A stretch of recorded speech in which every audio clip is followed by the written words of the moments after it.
All right, everybody, good afternoon. So just before we start today's lecture, another silly example of what you can do in the console. You can play Pac-Man. So here's Pac-Man with C's and Ands for the ghosts. If you want to, you can install this with the instructions shown on the lecture slide here. On the next slide here.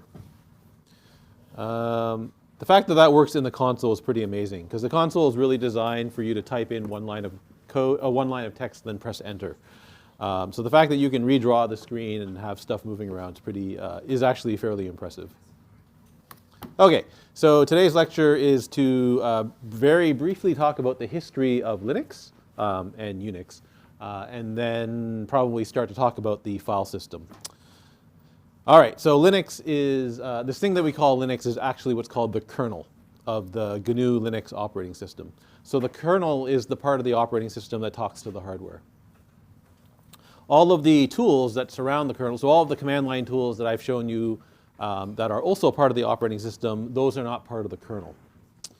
And so the Linux part, that's the kernel, all of the stuff surrounding all of the software tools surrounding it, that comes from this organization called GNU.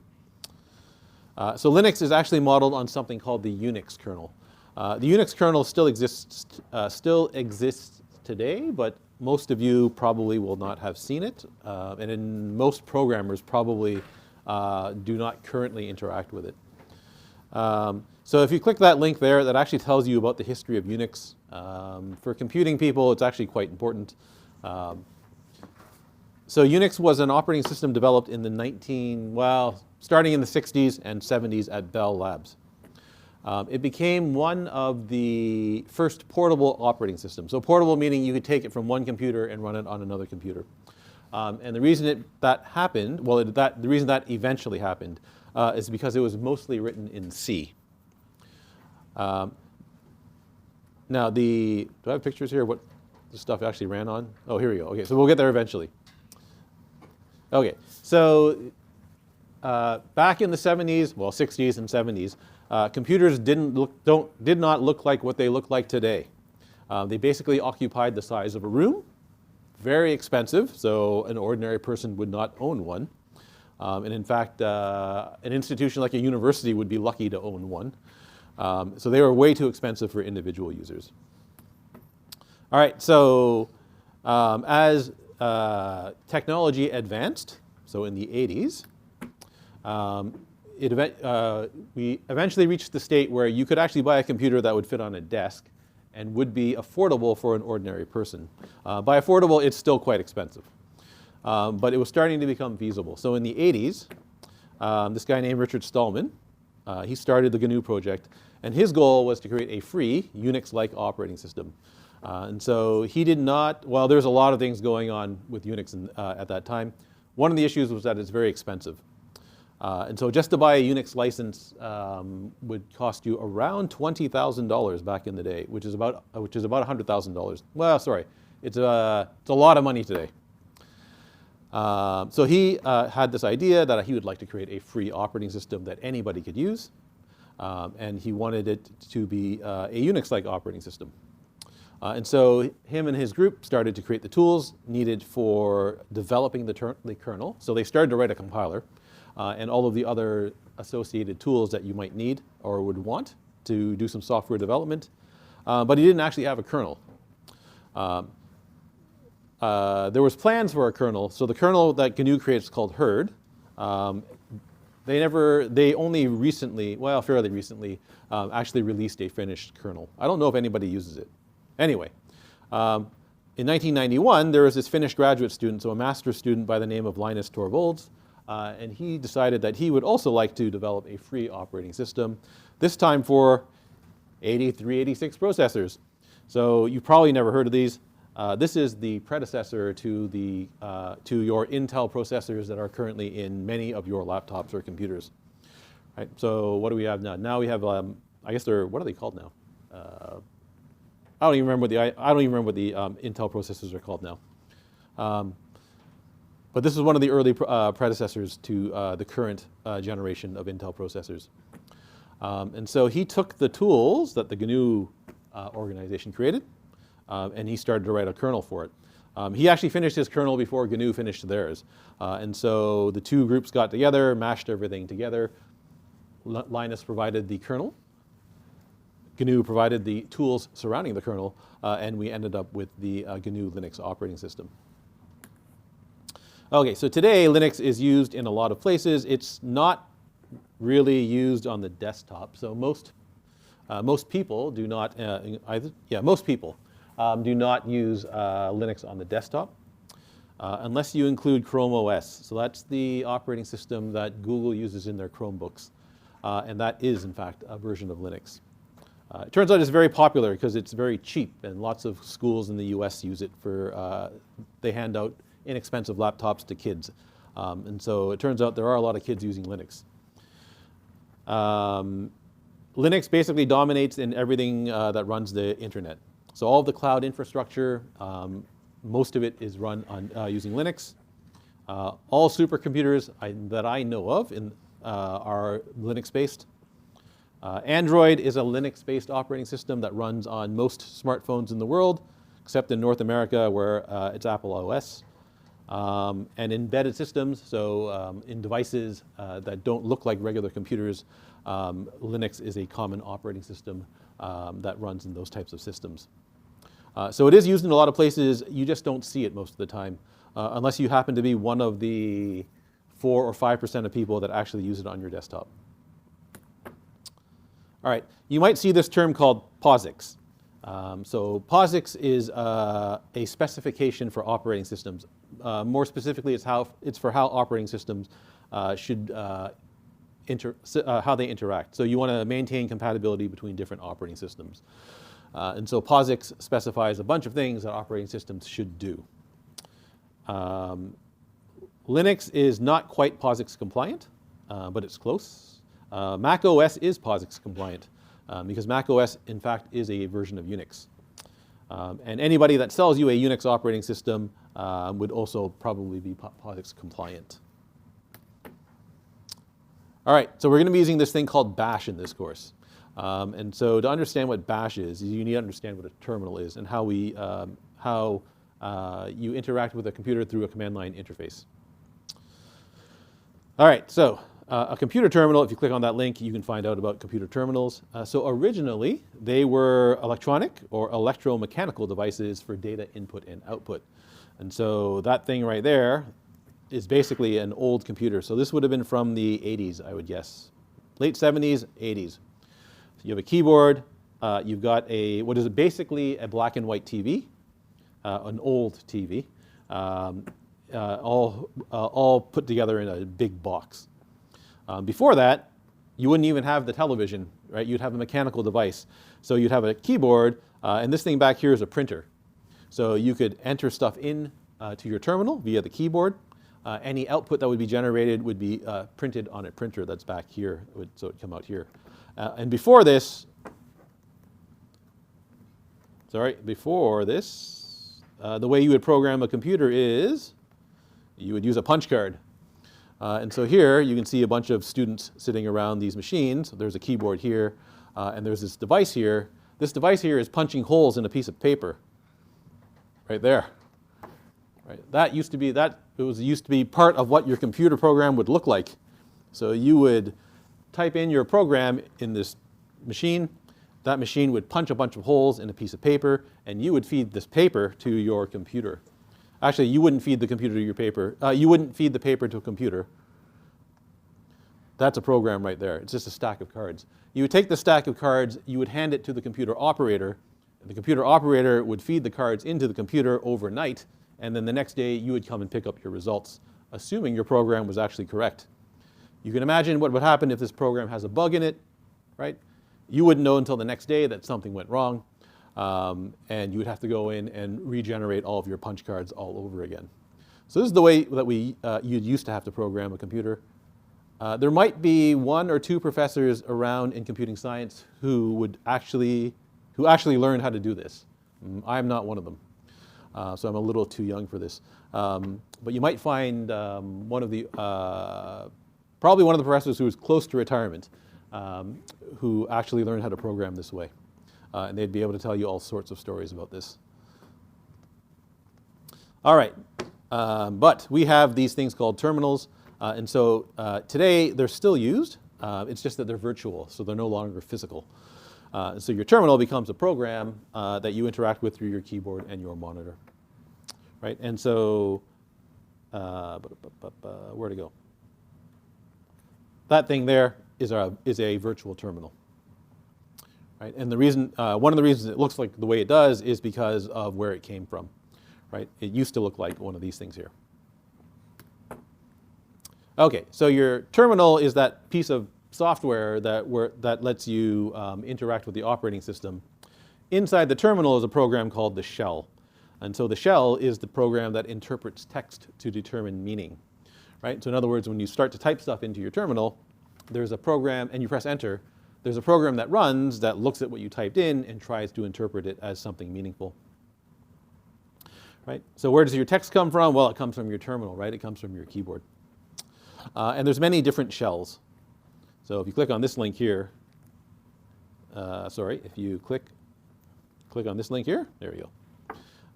This will take you to a page that describes or that lists many, many, many different shells. Right? This list goes on for quite some time. And so you have a choice of which shell you might want to use. Not just in Linux, but every operating system has its own version of a shell, right? So Microsoft has PowerShell and the command prompt. Linux has a whole bunch of different shells. And in Mac, you have what's called the Z shell. So the shell that we're going to be using in the course is called bash. And so it's the modern version of what's called the Bourne shell. And Bourne was one of the people who worked on the original Unix. Who was one of the people who was involved in Unix development. And so bash stands for the Bourne Again shell. It's the default shell on most Linux distributions, but not all. Mac OS used to use bash until 2019 when they decided that they would like to use something else. So they switched to the Z shell in 2019. So this course assumes that you're going to be using bash. Now this is a bit of a problem, especially if you're a Mac user. So if you're a Mac user and you're doing your assignments in the Z shell, the way that the commands work in the Z shell are different than they work in bash. We're going to be marking your assignments in bash. And so for the most part, this doesn't cause any problems. Occasionally, you'll run into an issue where something that you're doing on a Mac works, but when you move it over to bash, it doesn't work the way you intended to. So you have to be a little bit careful if you're working on a Mac, and I'll explain a little bit later what you have to watch out for. Okay, so that's the very, very, very brief history of Linux. If you want to read about it, you can go to the notebooks and click on the very brief history of Unix and Linux there. And that'll take you to this page here, and it covers most of what I talked about, or most of what's covered in the lecture slide. All right, so everything that you're going to be doing from the command line, the data that you're going to be accessing lives in a file. So you need to understand how does Linux organize its files. Right? It's very different. It's quite different than how Windows and Mac organize their. Well, it's quite different than how Windows organizes its files.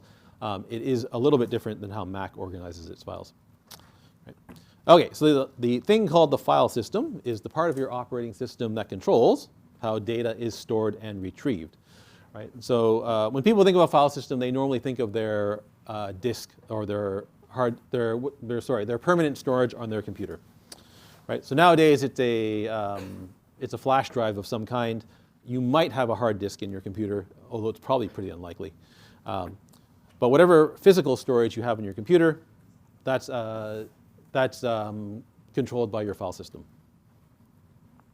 Right? Windows has its own file systems. In fact, it has 3 that are commonly used. Right? Mac has its own file system, so AFS is the Apple file system. Linux has, just like the shells, all sorts of different file systems that you can pick from. Right? The exact file system that you're using on your Linux distribution doesn't matter. You'll probably be using ext4, I believe. Right? Okay, so a device is just a physical piece of hardware that can store files. Right? So a disk drive, a flash drive, a USB stick, anything like that would be considered a device to Linux. Right? In Linux, in Linux and Unix. When I say Linux, I normally mean Unix, right? So every device corresponds to a file in Linux. Right? And so in other words, for your disk drive, there's actually a file on your file system that corresponds to your disk drive. If you have more than one disk drive, there's several files that correspond, one for each drive. Right? Okay, so these files are called device special files. And the device special files, they're simply an interface to a device driver. Right? So you write and read data from your device by going through this file. Right? And so the device special files are how Unix models devices as byte streams. And so this is going to be a common theme in this course. Everything in Unix, all information in Unix is basically a stream of data.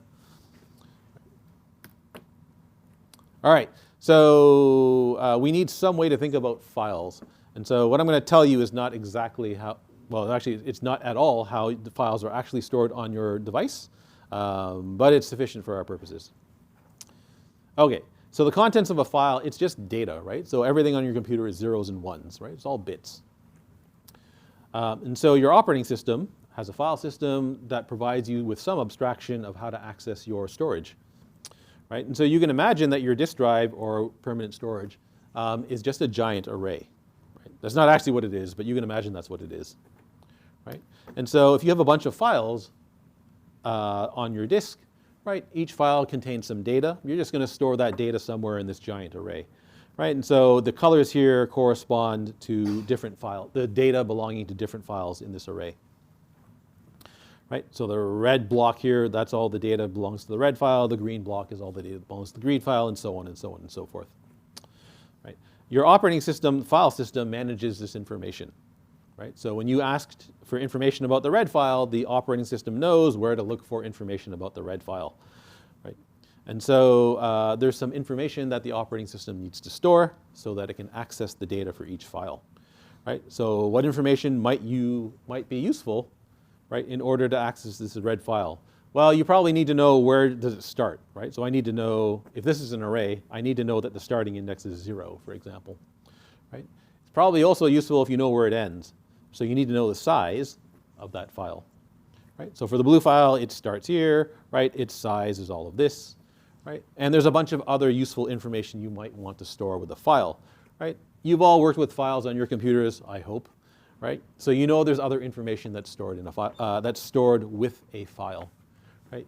You probably know that there's the date or the time at which the file was last accessed, right? You know that you probably get the size of a file, right? And there's a bunch of other stuff. You might know what type of file it is and things like that. Right? And so all of that information is managed by the file system. Right? So Unix stores that information in a very particular way. And Unix uses these things called inodes. So an inode stores information about the contents of a file. Right? So it stores information about what device the file the inode resides on, right? So whether or not this inode is on your disk drive or on your CD, on a USB stick or something else. Right? It stores information about the type of file that's there. Right? It stores information about who owns the file. So there's this notion of ownership in Unix. And so we'll talk more about that when we talk about permissions on a file. Right? Of course, there's also the file size. When was the file created? When was it modified? When was it last accessed? And so on and so on and so on. Right? Including where on earth this file actually lives on the device. Right? There's something here that's missing, though, that's not on this list. Right? And so the way that most people interact with a file is they find the file by looking up its file name. Right? If you're on a graphical user interface, you browse to the folder holding the file and you click on the one that has the right name. Right? The inode in Unix does not store the file name. Right? So so we'll see where the file name is stored in a little bit. Okay, so every inode gets an ID called its inode number. Right? So it has an integer number that is the unique ID for the inode on a given device. Right? Different devices can have inodes with the same inode number. So on your USB, there might be an inode number 1. On your hard drive, there might be an inode number 1. That's fine, right? They're two different devices. They can have inodes with the same numbers. But on any single device, the inodes are all unique. Okay. The file names are missing, right? So they're not part of the inodes, which is an interesting decision. Okay. So where are the file names stored? So the file names are stored in these things called directories, which most of you would probably know as a folder, right? So a directory is a file. So it's actually a file. It's a special kind of file, right? The contents of a directory is basically a table that maps file names to inode numbers, right? And so if you look, so the files for the notebooks are organized in a particular way. Right? So if you go to that directory, you might find and list the files that are in that directory. You would see a directory called images. You would see one called scripts. Right? You would see a file called animals.txt and so on. Right? The file names, they're stored in this directory file. Right? And each file name is mapped to an inode. Right? So inode 662.400 is the inode that maps to the, images, the name images maps to this inode here. The name scripts maps to this inode here, and so on, and so on, and so on. Right? And so all of your file names, they're not part of the inodes. Instead, they tell you, they live in the directory, and they tell the file system what inode belongs to this particular file name. Okay, so in Unix, there's this notion of what's called a hard link. So a hard link is a directory entry that maps a file name to a file. So in other words, right? In other words, you can imagine each one of the rows of this table here as being a hard link, right? So every time you map a file name to an inode, that's a hard link, right? So every file has at least one hard link in Unix. Right? So the file animals.txt, right, there's its hard link right there. Right? It turns out that you can create a hard link to more than one hard link to the same file. Right? So what that ends up being is that it ends up being a different name for the exact same file. Right? So the table on the previous slide, that simply shows the hard links for the files in the directory containing the notebooks. Right? So you can create additional hard links to a single file. Right? And now you have a bunch of different file names, and they all map to the same file. Right? If you edit the file using any one of the file names, you edit the same information on your disk. Right? And therefore, all of the files appear to change at the same time. Right? There's still only one file. It's a file that has multiple different names. Okay, so I'm going to jump into the file system notebook now and go to talk about how Linux organizes its particular file system.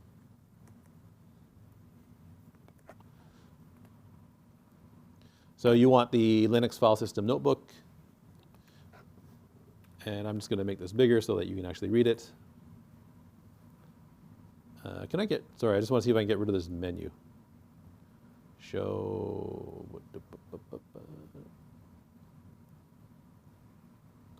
I don't want that, right? No. Oh, I guess I cannot easily hide the menu. All right. So all of this information that I just talked about is all described here. And so we want to jump to the hierarchy standard part here. And so Linux has this thing called the file system hierarchy standard, which I will open up. Oops, sorry. And so it's basically a specification that says, sorry, not Linux, it's Unix-like systems.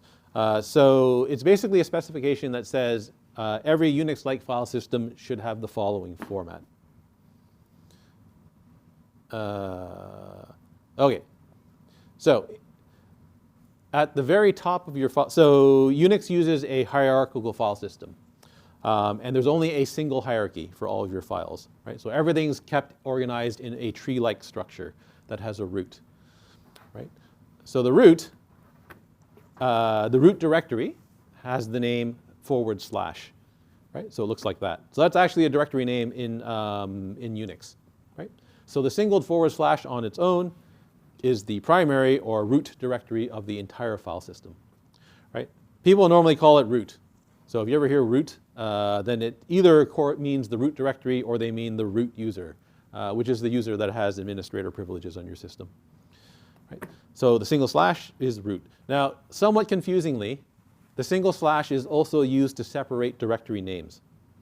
Right? So if it's the very first slash, that means the root directory. Anywhere else in the name, it means it's separating two directories. Right? So the file system standard says Unix file system should start, its root directory should start with the /. And then there's a bunch of directories under it. Right? So there's a thing called bin, and there's a thing called user, and so on and so on and so forth. Sorry.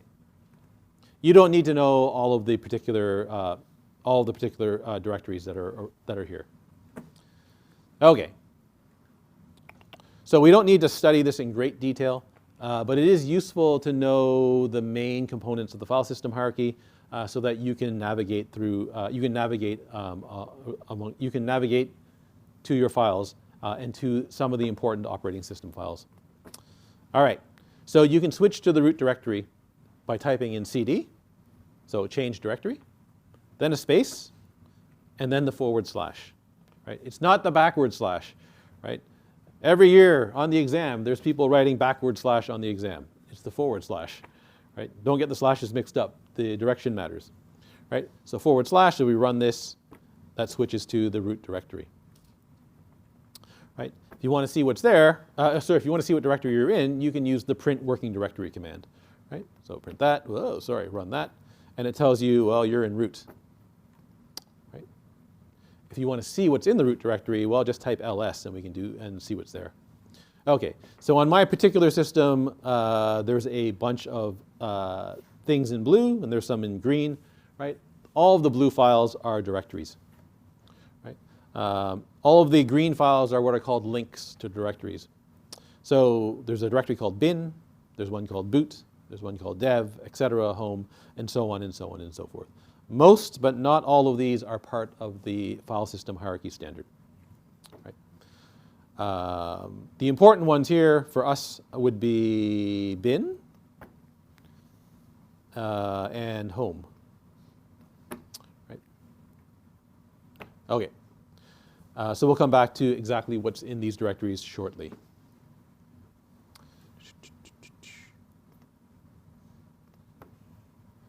Okay. So these commands that I just typed in, so there's ls, there's pwd, there's cd. Right? Some of these commands are understood by your shell directly.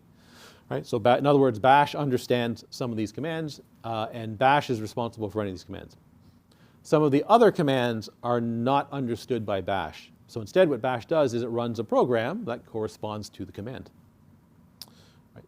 So the commands that bash understands itself directly are called the built-in commands. If you want to find out information about the built-in commands, you can look up the manual for the built-in commands. So the manual program in Linux is called, well, in Unix, sorry, is called man, right? Short for manual. So if you type man built-ins, you get this, right? And so this is the man page for the built-in commands. So it tells you what the built-in commands for bash are, right? There's not many of them, right? So that's it. Right? Those are all the commands that bash understands natively itself. Some of these should be familiar to you, right? So, well, sorry, where'd it go? Oop. Come back. There we go. Okay, so for example, there's an if, right? Not surprisingly, this is going to be bash versions of an if statement. There's a for somewhere. There is no for. There's a while, right? So bash has a while loop, and there's some other things, right? There's cd, so there's change directory, right? What's the other one? pwd should be here as well, right? Here it is, right? So pwd is here, right? So some of these are the commands that the shell understands directly. And if you notice that the man page is quite long, right? And so it goes on for some time. If you look at the man page in your terminal, sorry, let me change the font size on the terminal.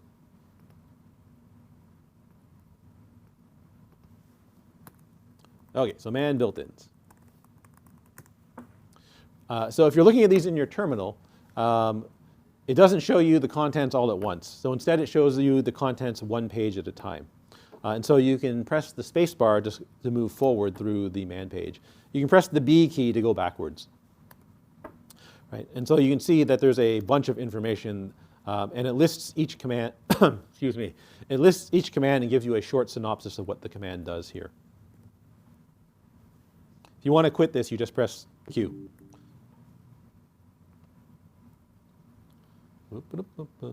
Okay. For the built-in commands, you can use help to find out more about the commands. Right? So CD, we saw on the list of built-in commands. So if you type help CD, you will get the, sorry. Let me do this in the shell directly, because this is it's a bit of a mess when you do it in Jupyter. So help CD. There we go. And so now you get some information about the CD command. Right? So back in the old days, when all you had was a terminal, this would be the only way to get information about the commands. Right? You would go through the built-in help or man pages. Nowadays, you just Google stuff on the internet, right? So I'm telling you that these tools are here, so that you can use the man page if you want to, right? For most of you, I think you're going to find it easier just to look stuff up on the internet.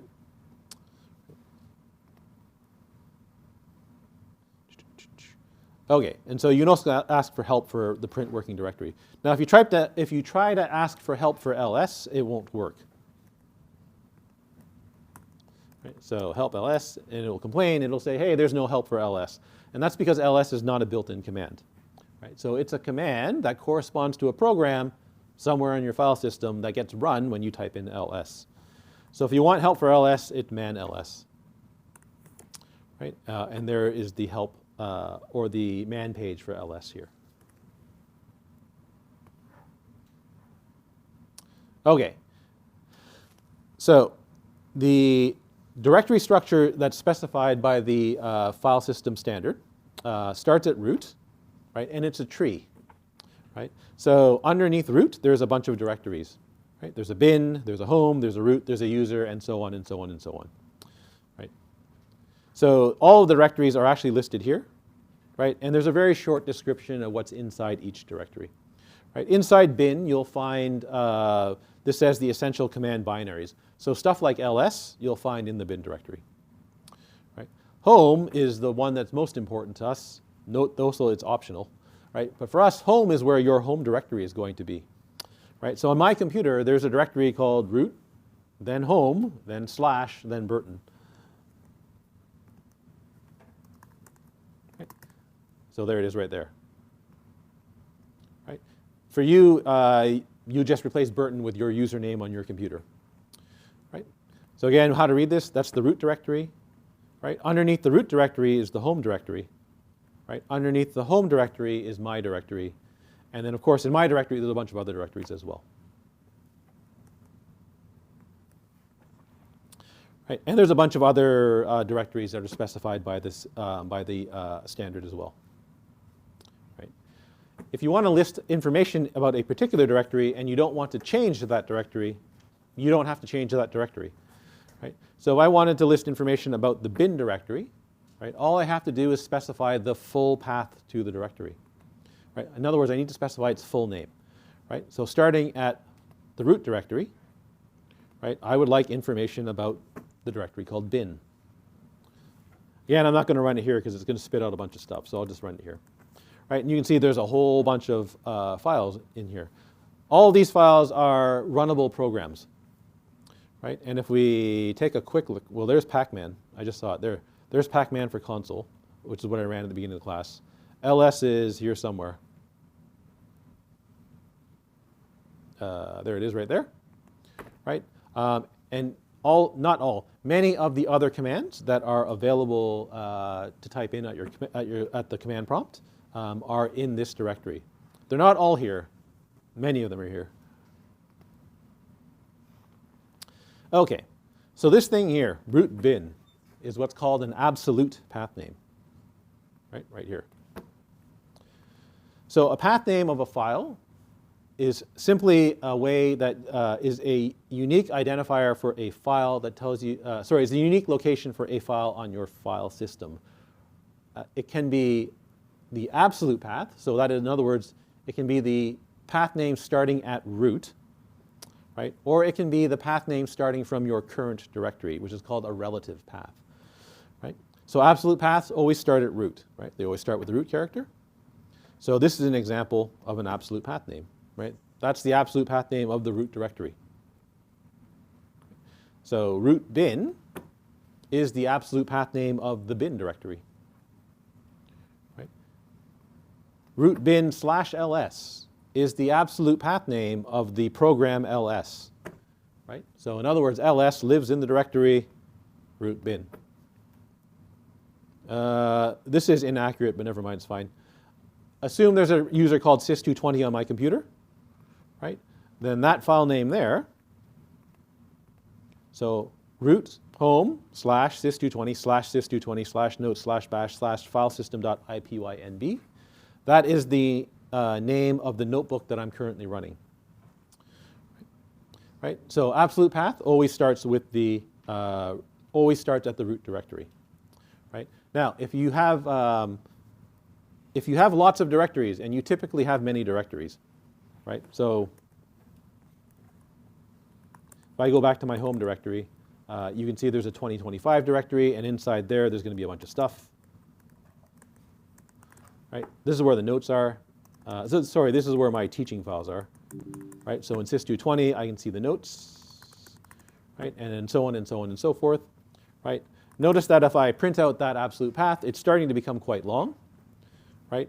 And it's not unusual on my computers for an absolute path to go on for multiple lines, right? So it's not unusual to create directory structures that are very deep. You don't want to have to type in all of this stuff to access the file, right? It's a lot of typing. So if I'm in the notes directory and I would like to see what's in the bash directory, right? I don't have to type in cd root, what is this, home Burton 2025, sys220 notes, right? I could do that, right? Or I could just do cd notes, and that's a lot easier, right? So that right there is a relative path, right? It's the name of a directory, so it's the name of the notes directory, right? Relative to the current directory. Right? So a relative path name is relative to your current working directory. So in other words, it usually doesn't start at root, although it might. Right? Okay, so here are some relative path names, assuming you're already in the root directory, right? So imagine that I've switched directories to root, right? If I would like the relative path name of the current directory, that's called dot, right? So the single dot as a file name means the current directory, right? I'm in the root directory. If I type in, the directory name bin is the directory called bin that's located in the root directory, right? And then bin ls is the name of the file ls, or the name of the program ls, that's found in the bin directory that's found in the current directory.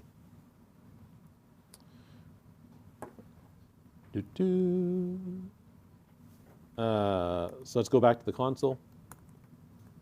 Okay, so what directory am I currently in? Well, I'm currently in root home Burton 2025 winter sys220 notes, right? Okay, so if I want to look in the bash directory, this is where your bash notebooks are located, right? I can type in bash like that, and that lists all of the bash files, right? So bash is the relative path name of the directory called bash that's found in the current directory, right? The notebook that I'm currently looking at is called Filesystem, right? So that would be ls bash filesystem, right there, right? And so that would be the relative path of that file name there. So going down into the directory structure is obvious, right?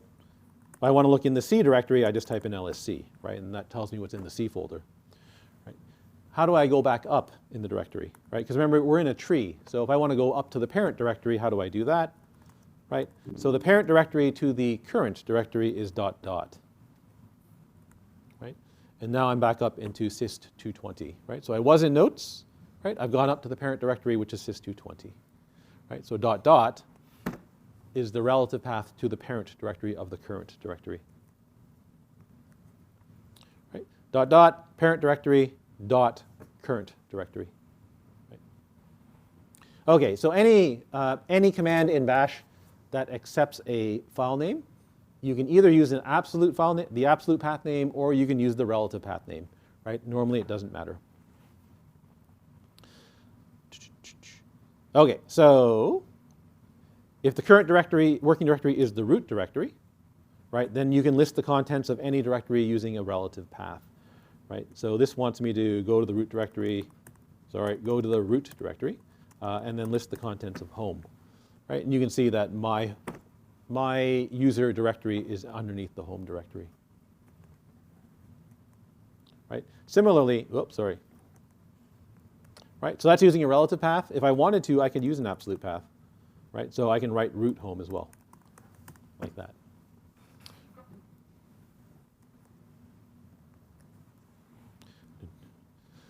Okay. Any questions so far about relative paths and absolute paths, or paths in general? All right. So the cd command is going to be one of the first commands that you get used to working with, because you need it to navigate your file system, right? You can't normally get away just by sitting in one directory and doing everything in a single directory. Although some of you might be doing that on your computers right now, right? Hopefully you're not. Okay, so cd works, the way that cd works depends on the inputs that you give it, which is a bit confusing. Okay, so I'm currently in the root directory.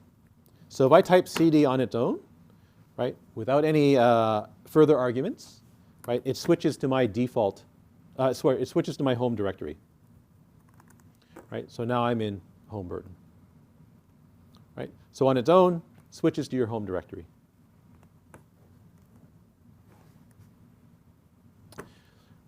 The other way, or another way that you can switch to your home directory, is to use the symbol tilde. And so the tilde is what's called, well, it has a special name, which I'll tell you about later. Right? For now, if you use the symbol tilde as a directory name, then it's the location of your home directory. Right? So if I do that in here, right, I'm also in my home directory. Right? As I mentioned before, the dot represents the name of the current working directory. Right? So if I switch to my home directory, right, and then print that directory, it's going to print home burden. Right? I'm allowed to use the dot as a directory name. So I could also write cd dot while in my home directory, and that doesn't do anything. Right? Cd dot means change to the current directory, so it doesn't go anywhere. So this prints out my home directory twice. Right? And you can use the dot as part of a file, as part of a path name. Right? So if I wanted to, I could write cd dot slash 2025 winter, like that. Right? And so this means in the current directory, right, switch to the directory called 2025W. Right? And that also works. Right? So you're allowed to use dot as part of the path name if you so choose. Sometimes you have to, and so when we start to write our own shell scripts, you'll realize that you have to use the dot in order to specify a file name. I guess I can show you that right now, hopefully. I just have to find a script to run.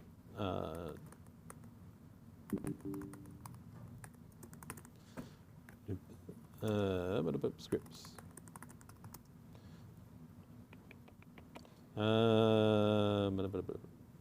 Introduction. Okay. So here's hello.sh. So this is a little bit later in the course. You're going to start writing your own little programs in bash. Bash programs are called bash scripts. Right? That's hello world in bash. So to run that file, you might think that you could type in hello.sh, but it doesn't work. Right? It complains. It says command not found. Right? Instead, what you have to do is you have to type in dot/hello.sh. Right? So the dot, current directory, run the file hello.sh. Right? And that works. Right? So later on in the course, you'll realize that you have to use the dot in some occasions. Okay, so dot dot is the parent directory to the current directory, right? And just like the dot, you can use it as part of a path name, right? So if I'm in the home directory, right? So cd, change to my home directory, right? If I do dot dot, that goes up to the parent directory of my home directory. So that goes to the home directory, right? Slash dot dot means go to the parent directory of the parent directory, right? So that goes to root in this case, right? So my current directory was that, right? The parent to Burton is root home, right? Which is the first dot dot. The parent of root home is just root, right? And if you wanted to, you could put a bunch of stuff here as well. So I can do dot dot dot dot bin, right? That goes to root bin, like there. Right. All right, so if you've been playing around in your directory structure for a while by using cd and moving around to all sorts of different directories, right? You can go back to the previous directory by using the hyphen. Right. I'm never going to ask you this. This is starting to become a little bit too much to remember, right? So here we're going to switch to the user directory. I'm going to switch to the home directory, and then I'm going to switch back to the user directory using the hyphen, right? And that works just the way you would expect it to, right? So switch to root user, right? Then go back to your home directory, and then go back to the previous directory, which was root user. Right. Oh, there's something annoying about cd hyphen. It prints out the path to the previous directory. cd hyphen, right? So it doesn't just switch directories, it also prints out the path name, which you may not want, right? And so there is a funny syntax for that. You can write tilde hyphen in this case, and that stops it from printing out the path name. So now it just switches directories. All right, so it's 20 after the hour, and we're done this notebook, which is good. And so that's the end of today's lecture. In the next lecture, I guess we're looking at, we'll be looking at some of the commands that you'll be using throughout the course.